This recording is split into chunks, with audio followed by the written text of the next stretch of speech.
When you picture Kratos, the Ghost of Sparta, Yeah. I mean, that iconic image, have you ever really stopped to wonder about the actual story behind him? Mm-hmm. He's definitely one of gaming's biggest anti-heroes, right? Known for just sheer rage and this relentless quest for revenge. Absolutely. Unforgettable. So today, that's our mission for this deep dive. Yeah. Getting into his tragic past, where he comes from mythologically speaking, and how his whole story weaves into ancient Greek myths. And it's interesting because, yeah, his journey in the games starts way back, but there are some really surprising things when you look at what actually inspired the character. Okay. We're hoping this deep dive gives you a bit of a shortcut, you know? Yeah. Helps you get informed on the mythological roots, maybe have a few aha moments. Definitely want those aha Yeah. moments. Okay, so let's start with his story in the game. How is it depicted there? Right. Born in Sparta, right? Basically molded by war since he was a kid. Becomes this totally fearless Spartan general. The classic Spartan upbringing, dialed up to 11. Yeah, exactly. But then comes the moment that really changes everything for him. That price for ambition. That battlefield moment. Right. He's facing defeat. It looks hopeless. And he calls out to Ares, the Greek god of war. Pledging his soul, wasn't it? Yeah, For victory. His very soul, yeah. And Ares answers, gives him the power of the blades of chaos. But it's a trick. A terrible trick. Ares manipulates him. Leads him to slaughter his own wife and daughter. Without even realizing it until it's too late. Just brutal. And the ashes. Yeah, the ashes forever fused to his skin, the ghost of Sparta.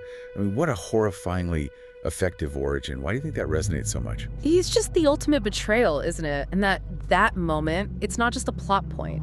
It really fuels everything he does after that in the Greek games. Right. He's haunted, he's broken, and he just vows revenge. Pure, simple revenge against Ares. And that sets him against basically everyone. Pretty much. Gods, monsters, titans, you name it. Medusa, the Hydra, even takes on Zeus himself eventually. So his story in the game becomes this kind of modern myth, you know?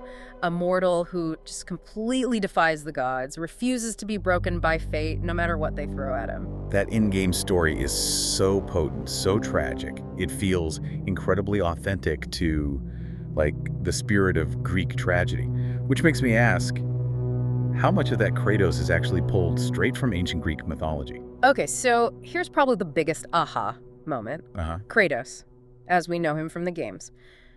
He doesn't actually exist in the original ancient Greek myths. Wait, really? Not at all? Not this character, no. That's the key thing to grasp. The God of War games do an amazing job soaking you in that world. They feel so rooted. Yeah, please. But what they actually do is cleverly mix and match elements from other well-known figures and legends. Oh, okay. So it's more like a composite character. Exactly. It gives the creators freedom, right? They take the most powerful themes, the most resonant emotions from different stories without being tied down to one specific, maybe lesser-known ancient figure. So where are they pulling from? Can you give examples? Sure. You can definitely see shades of Hercules, or Heracles as the Greeks called him.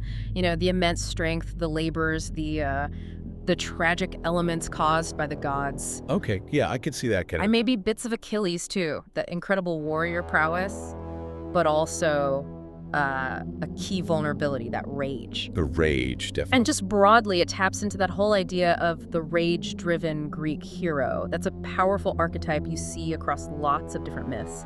They basically distilled the essence of that. So he feels real, mythologically speaking, even though he isn't technically from the old myths. They built him out of those classic themes. Precisely. He ends up being this figure who's both incredibly brutal, but also, you know, kind of misunderstood, feared by everyone, gods and mortals. But he's very much a creation for the game, borrowing those powerful pieces from the ancient world. That makes so much sense. And his story didn't stop in Greece, did it? Yeah. He eventually ends up somewhere colder. Right. He moves on. God of War 2018 takes him into the Norse realms.